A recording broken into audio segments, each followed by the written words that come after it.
pulang dari Isra dan Mi'raj. Karena itu perjalanan malam hari, beliau pulang sudah pagi. Pada saat itu pagi sudah mulai kelihatan matahari di pagi hari. Awal pagi kita di waktu syuruk, gitu kan. Duduklah Nabi SAW di depan Ka'bah.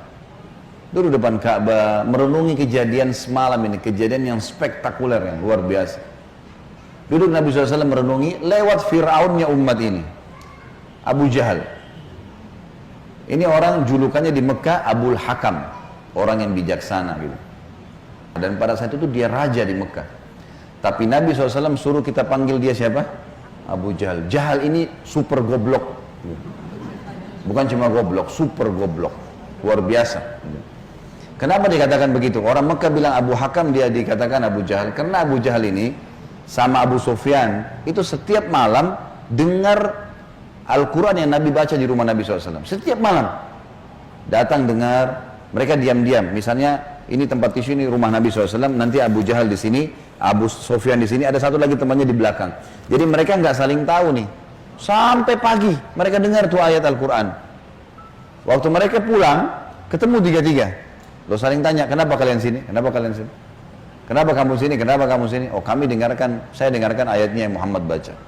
Kata Abu Jahal, kita janjian, nggak boleh terulang. Kalau masyarakat Mekah tahu kita dengar apa yang Muhammad baca, nanti beriman semua nih. Sepakat ya, sepakat, nggak ada yang hilangi. Besok malam datang lagi tiga-tiganya. Karena mereka satu sama yang lain menyangka temannya nggak bakal datang. Penasarannya, ketemu lagi pagi, sepakat lagi, jangan ulangi ya. Hari ketiga ulangi lagi, datang lagi tiga-tiganya. Ini kejadian nyata dalam sebuah riwayat Bukhari disebutkan itu. Maka tiba-tiba saja setelah itu, saya lupa namanya satu orang tokoh Quraisy itu yang bilang sama Abu Sufyan, wahai Abu Sufyan, bagaimana pendapatmu apa yang kau dengar dari Muhammad? Kata Abu Sufyan, yang saya tangkap, ini kita bukan anak-anak nih. Ini apa yang kita dengar 3 hari kita janjian tidak datang, tapi kita datang terus karena penasaran. Ini pasti ada sesuatu. Bagaimana pendapat? Kata Abu Sufyan, ada yang saya mengerti dan punya makna yang tinggi, bagus. Ada yang saya tidak mengerti, tapi saya yakin itu kebenaran. Kata yang satu ini, saya juga begitu. Saya yakin ini kebenaran. Kita tanya Abu Hakam, datangi rumahnya Abu Jahal. Wahai Abu Hakam, apa pendapatmu yang kau dengar 3 hari dari Muhammad? Apa Abu Jahal bilang apa?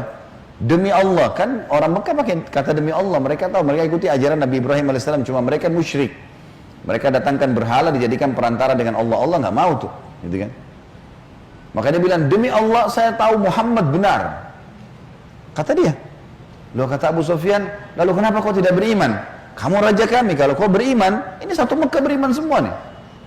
Apa kata dia? Ini fanatisme, kebodohan nih. Ini sebab julukan Abu Jahal keluar. Dia bilang, dari dulu sukunya Muhammad sama suku aku bersaing di Mekah. Mereka berikan makan minum jemaah haji, kami juga berikan makan minum jemaah haji. Mereka buat pasukan untuk membela Mekah, kami juga buat pasukan membela Mekah. Pokoknya apa yang mereka buat, kami buat. Sehari buat mereka, sehari buat kami. Jadi bersaing terus. Sekarang dari sukunya Muhammad keluar Nabi, sukuku tidak ada nabinya. Kalau aku beriman berarti sukuku kalah. Hanya itu, fanatisme kebodohan gitu. Dia bilang, maka itu saya tidak akan beriman sama Muhammad. Gara-gara perkataan dia itu, Abu Sufyan dan ini juga ikut-ikutan nih. Satu Mekah semua nggak mau. Tentu Abu Sufyan nanti akhirnya masuk Islam setelah masuk kota Mekah. Tapi pada saat itu tidak mau juga. Baiklah. Ini sebab julukan keluar Abu Jahal. Lewat nih Abu Jahal nih. Lalu dia lihat Nabi SAW lagi merenungi, kayak ada sesuatu lagi difikirin. Dia bilang, wahai Muhammad, kalau bahasa kita ginilah, bahasa sederhana riwayat itu, kenapa kau melongo-longo seperti ini? Kok kamu kayak orang bingung, ada apa? Nabi SAW dengan polosnya ceritain, semalam, ini yang diceritain kepada Abu Jahal nih. Ini yang paling benci sama Islam. Kata Nabi SAW, semalam datang kepada saya malaikat bernama Jibril. Jibril datang membawa borak. Borak itu kuda bersayap. Ini kuda bersayap sampai hari kiamat, tidak ada nih kalau di kehidupan kita. Zaman itu, sekarang saja orang tidak percaya kalau ada kuda bersayap gitu kan. Apalagi zaman, kuda bersayap, terbang. Saya naik di atasnya terbang, dimanapun matanya lihat sebuah tempat, kakinya sudah di sana. Lalu saya tiba di Palestina, turun di Masjid Aqsa, saya sholat, saya imami para nabi-nabi. Nabi-nabi ini 120.000 orang. Bagaimana bisa? Allahu a'lam. Nabi sampaikan, saya imam. Lalu kemudian saya naik di atas burak, saya mi'raj ke langit. Di langit pertama ketemu dengan Adam, langit kedua ketemu dengan Nabi yang bersaudara sepupu. Isa dan Yahya. Langit ketiga ketemu dengan Idris, langit keempat ketemu dengan Yusuf, langit kelima ketemu dengan Harun, keenam Musa, ketujuh Ibrahim alaihissalam. Tentu kisah Isra Mi'raj panjang ya, karena perjalanan antara Mekah ke Palestina itu selama perjalanan Nabi SAW diperlihatkan tentang jenis-jenis azab kubur. Saya nggak ceritain di sini. Yang jelas Nabi SAW ceritain semua tuh, apapun yang terjadi. Saya ringkaskan saja. Kemudian waktu Mi'raj ke langit, Nabi SAW ketemu dengan Nabi-Nabi lalu ngobrol.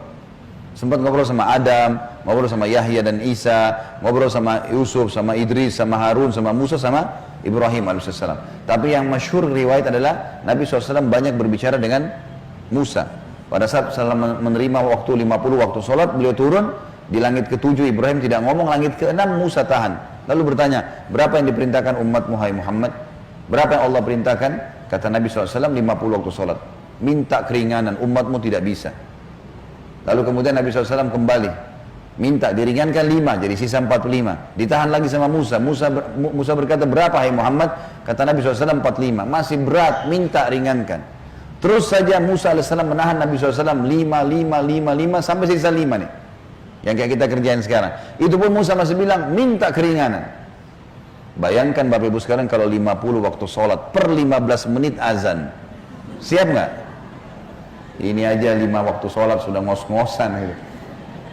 Safnya kadang-kadang sholatnya cuma imam sama muazzinnya saja gitu. Yang jelas Nabi Musa AS seperti itulah kisahnya. Sampai sisa 5 lalu Nabi SAW mengatakan, saya sudah malu dengan Tuhanku. Bolak-balik terus gitu kan. Maka terdengar suara dari langit, Allah berfirman, hai Muhammad, dia 5 waktu sholat tapi pahalanya 50 waktu sholat. Karena setiap umat Muhammad SAW kalau berbuat satu kebaikan dilipat gandakan 10 kali lipat.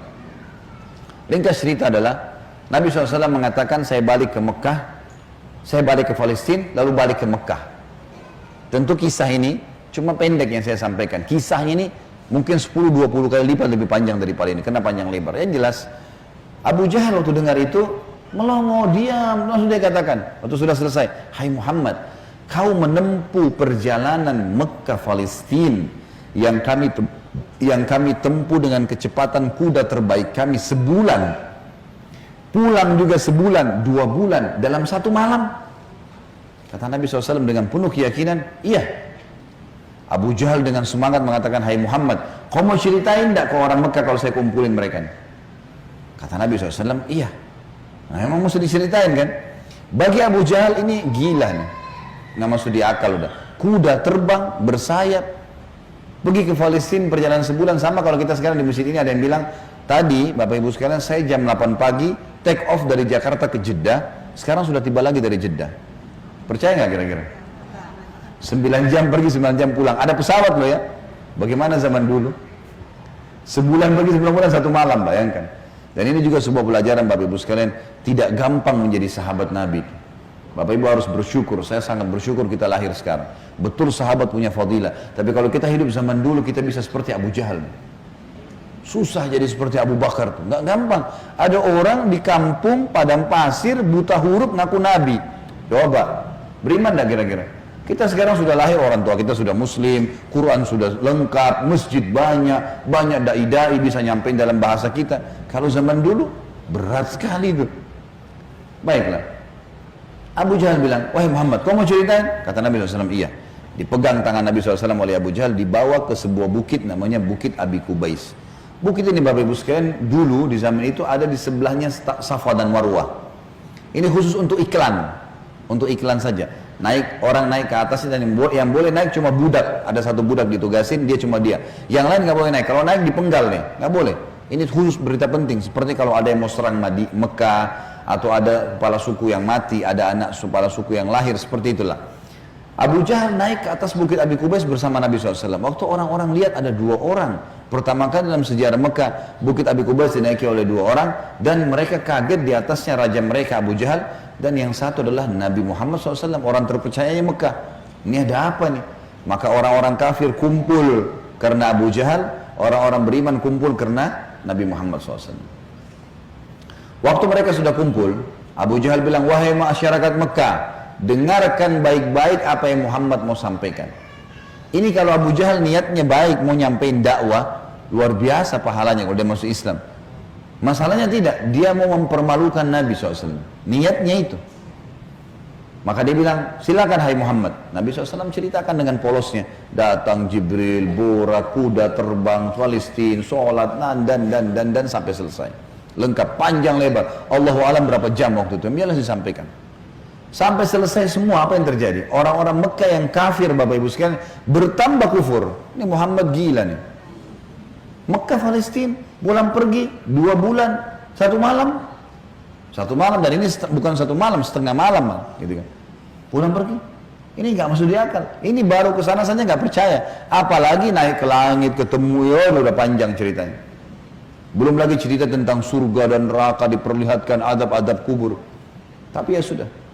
Waktu itu yang sudah beriman pun di kalangan sahabat, benar nggak ya? Tapi ini Nabi, nggak mungkin salah. Mereka sempat bimbang. Abu Jahal turun dari bukit Abi Kubais sambil ketawa, senyum. Sambil dia ngomong, ada sahabat rupanya yang ikutin. Tahu nih Abu Jahal tadi yang ajak Nabi nih, diikutin. Dia bilang, sekarang agamanya Muhammad sudah habis. Dia pergi ke Darun Nadwa, tempat kumpulnya orang-orang Quraisy, lalu dia teriak. Dia bilang, hai Quraisy, berita gembira. Apa itu Abu Hakam? Agamanya Muhammad sudah habis. Udah nggak ada lagi agamanya. Kata mereka, memang kenapa? Apa kata Abu Jahal? Muhammad mengarang cerita dusta. Katanya begini. Abu Jahal ini tidak sadar sedang nyebarin berita apa? Isra dan Mi'raj. Dia lengkap, dia sampaikan ke orang semua nih. Datang malaikat namanya Jibril, datang burak, terbang ini, semua lengkap. Azab-azab kuburnya disebutin sama dia.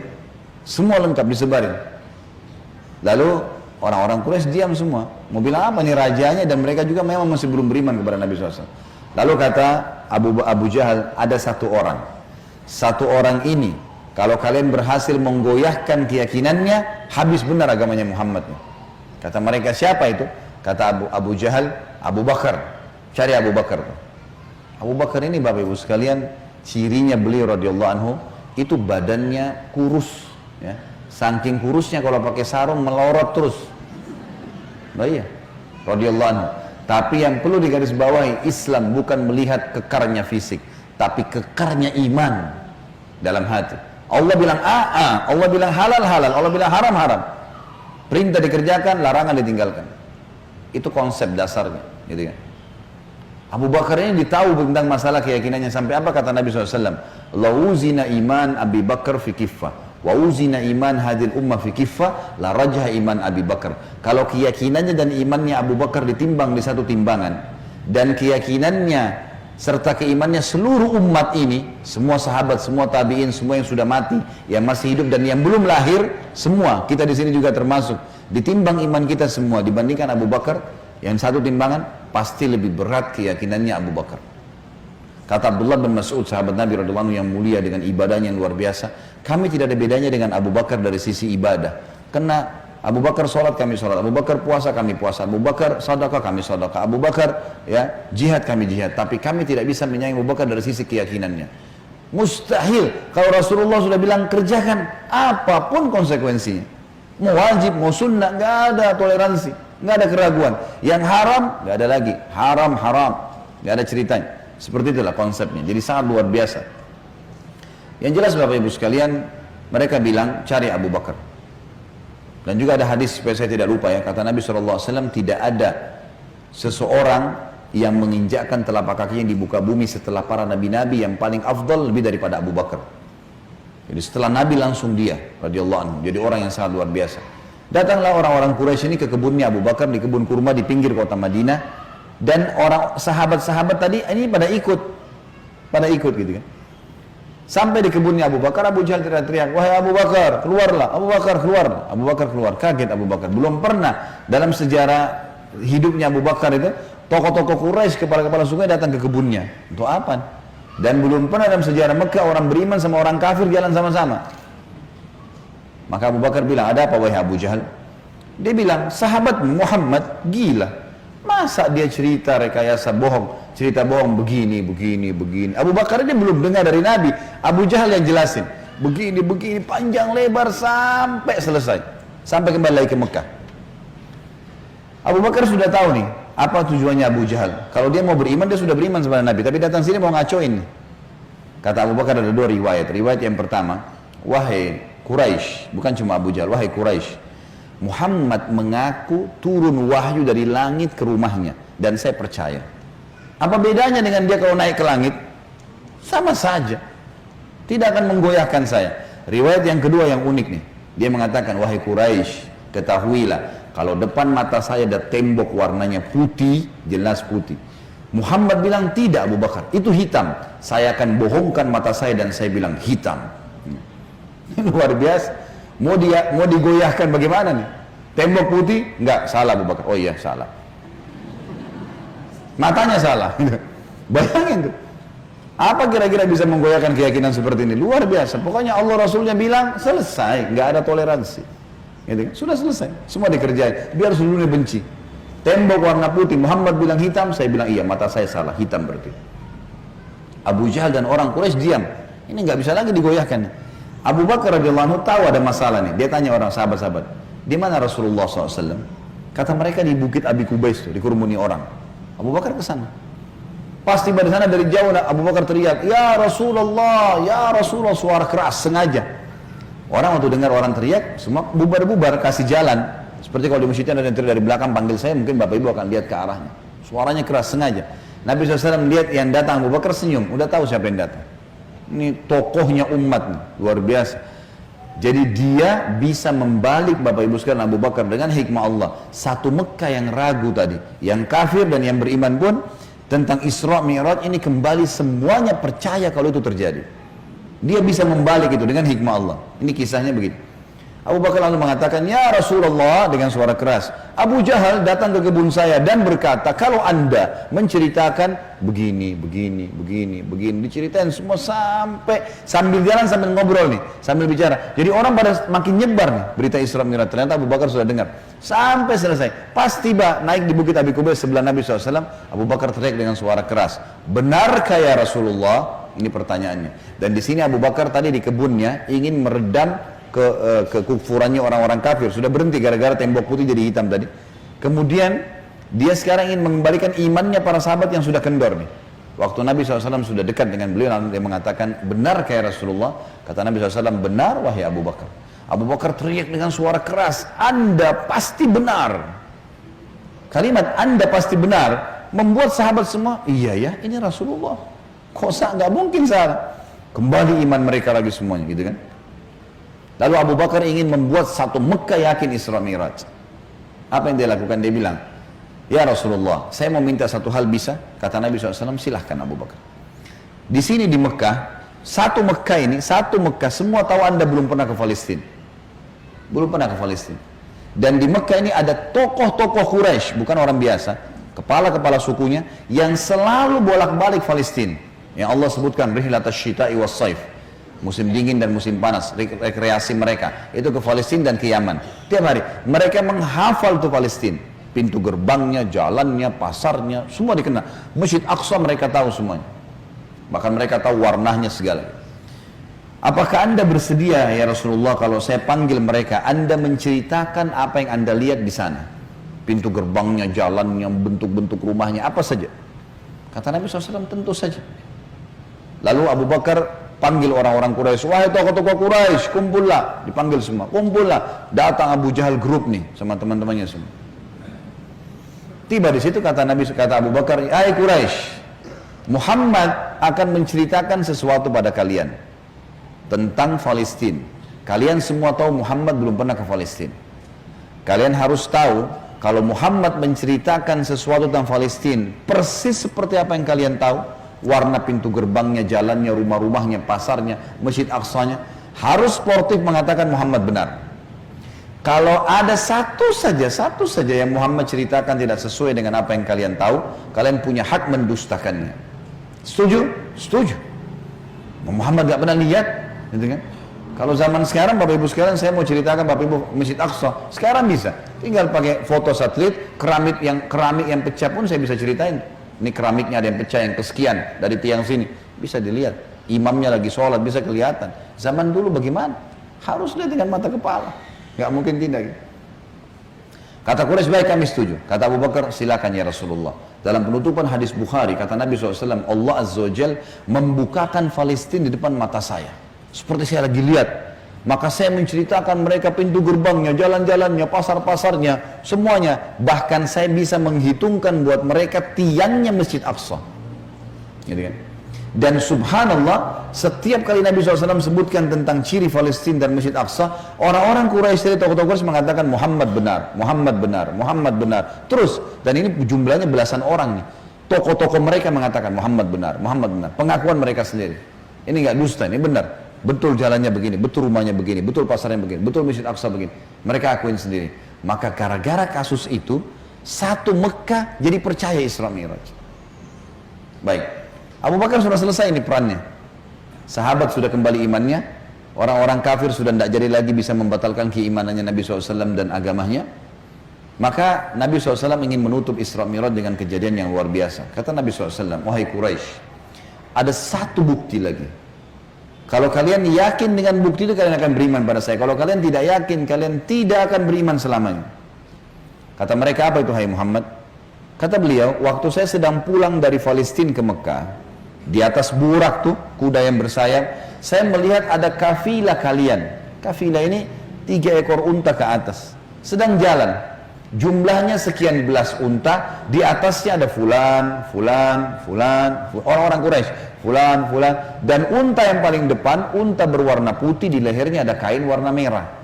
Di tengah-tengah lembah, mereka sempat kehilangan unta, dan saya lihat unta mereka. Lalu saya teriak, wahai Quraisy, unta kalian di lembah fulan. Karena Nabi kenal semua nih siapa yang ada di situ. Orang-orang Quraisy, tokoh-tokohnya. Ada lembah fulan, ambillah. Maka mereka mengikuti suara saya dan mereka menemukan unta mereka. Kafilah itu 2 hari lagi sampai di Mekah. Tanya pada mereka. Ini detail sekali nih. Kalau sekarang orang dari Bandung ke Jakarta, saya mau tahu mobilnya di mana, saya bisa ikutin. Seperti tadi, ada kamera, ada satelit, canggih.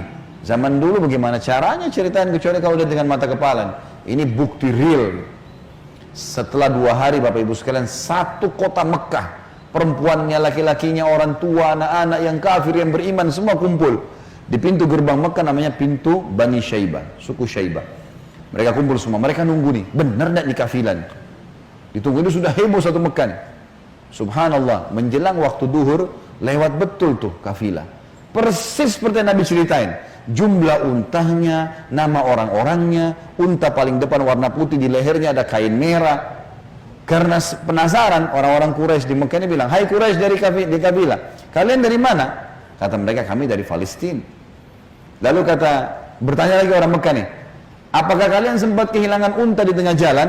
Mereka bilang iya. Lalu apa yang kalian lakukan? Pertanyaan bertubi-tubi nih. Kami mendengarkan suara entah dari mana mengatakan, wahai Quraisy, unta kalian di lembah fulan. Kami ikuti, kami dapat unta kami. Sekarang orang-orang Quraisy di kafilah penasaran, wahai Quraisy Mekah, dari mana kalian tahu nih? Belum satu orang pun di antara kami masuk ke Mekah. Belum ada gosip nih, kok bisa sudah sampai? Belum ada masuk nih. Mereka sepakat mengatakan dari Muhammad. Semua orang mengatakan dari Muhammad. Semenjak itu semuanya percaya Isra Mi'raj terjadi. Ini tanda-tanda yang luar biasa. Makanya Allah turunkan surah nomor 17 khusus namanya surah Al-Isra, menceritakan masalah itu, sebuah keajaiban yang luar biasa, mukjizat Nabi Muhammad sallallahu alaihi wasallam.